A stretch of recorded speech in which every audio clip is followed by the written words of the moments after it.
നമസ്കാരം, എല്ലാവർക്കും എൻ്റെ പുതിയ വീഡിയോയിലേക്ക് സ്വാഗതം. സർവപാപ പരിഹാര, കുടുംബ ഐശ്വര്യം, ഗുരുവായൂർ ഏകാദശി വ്രതം. ഹിന്ദുമതത്തിൽ ഏകാദശി വ്രതത്തിന് പ്രത്യേക പ്രാധാന്യമാണ് ഉള്ളത്. ഒരു വർഷത്തിൽ 24 ഏകാദശികൾ വരുന്നുണ്ട്. അതിൽ ഏറ്റവും പ്രധാനപ്പെട്ട ഏകാദശിയാണ് ഗുരുവായൂർ ഏകാദശി.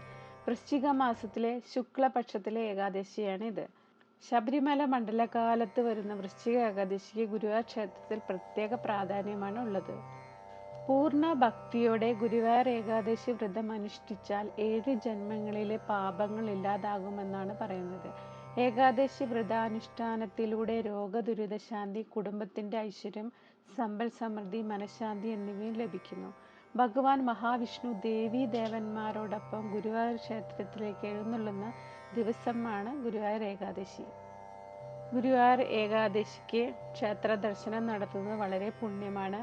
ഗുരുവായൂർ ഏകാദശി വ്രത നിയമങ്ങൾ: ദശമി ദിവസം, അതായത് തലേ ദിവസം ഒരിക്കൽ ഭക്ഷണം കഴിക്കുക. എന്നിട്ട് വ്രതമെടുത്ത് ഏകാദശി ദിവസം പൂർണ്ണമായി ഉപവസിക്കണം. അതിന് സാധിക്കാത്തവർ ഒരു നേരം ഭക്ഷണം കഴിക്കാം. പഴങ്ങളോ ധാന്യാഹാരങ്ങളോ കഴിക്കാം. അരിയാഹാരം കഴിക്കാൻ പാടില്ല. ഈ ദിവസം എണ്ണ തേച്ച് കുളിക്കരുത്. ഉറങ്ങാൻ പാടില്ല പകല്. അതിരാവിലെ കുളി കഴിഞ്ഞ് ഭഗവാനെ ധ്യാനിക്കുകയും മന്ത്രങ്ങൾ ചൊല്ലുകയും ചെയ്യണം. വിഷ്ണു ദർശനം നടത്തി വിഷ്ണു സൂക്തം, ഭാഗ്യസൂക്തം, പുരുഷ സൂക്തം തുടങ്ങിയ വഴിപാടുകൾ ചെയ്യുക. ഏകാദശി വ്രതം എടുക്കുന്ന ഭക്തർ പകലുറക്കം നിർബന്ധമായി ഒഴിവാക്കണം. മനസ്സിൽ മോശമായിട്ടുള്ള ചിന്തകളൊന്നും പാടില്ല. നല്ല മനസ്സോടെ ഭഗവാനെ ധ്യാനിച്ച് നാമങ്ങൾ ജപിക്കുക. തുളസി ചെടിയെ വന്ദിക്കുന്നതും വെള്ളം ഒഴിച്ചു കൊടുക്കുന്നതും ആ ദിവസം നല്ലതാണ്. ഭഗവാൻ മഹാവിഷ്ണു ദേവീ ദേവന്മാരോടൊപ്പം ഗുരുവായൂർ ക്ഷേത്രത്തിലേക്ക് എഴുന്നള്ളുന്ന ദിവസമാണ് ഏകാദശി. അതിനാൽ ഈ ദിവസം ക്ഷേത്രത്തിൽ ദർശനം നടത്തുന്നത് പോലും വളരെ സുകൃതമാണ്. വിഷ്ണു പ്രീതി നേടി ജീവിതത്തിൽ സർവ ഐശ്വര്യവും മോക്ഷവും ലഭിക്കുകയും ചെയ്യും. ഏകാദശി വ്രതം തികഞ്ഞ ഭക്തിയോടെ വ്രതമനുഷ്ഠിച്ചാൽ മാത്രമേ പൂർണ്ണഫലം ലഭിക്കുകയുള്ളൂ.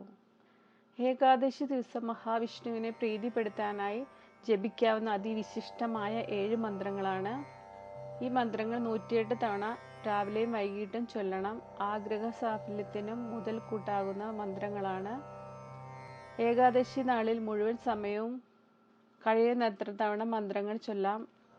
ഓം നമോ ഭഗവതേ വാസുദേവായ, ഓം നമോ വിഷ്ണവേ മധുസൂദനായ നമ, ഓം നമോ നാരായണായ, ഓം ക്ലീം കൃഷ്ണായ നമ, ഓം ക്ലീം ഹൃഷികേശായ നമ, ഓം ക്ലീം കൃഷ്ണായ ഗോപിസുന്ദരായ, ക്ലീം ശ്രീം സർവാലങ്കാരഭൂഷിണിയേ നമ, ഓം ത്രിവിക്രമായ മധുസൂദനായ ശ്രീം നമ.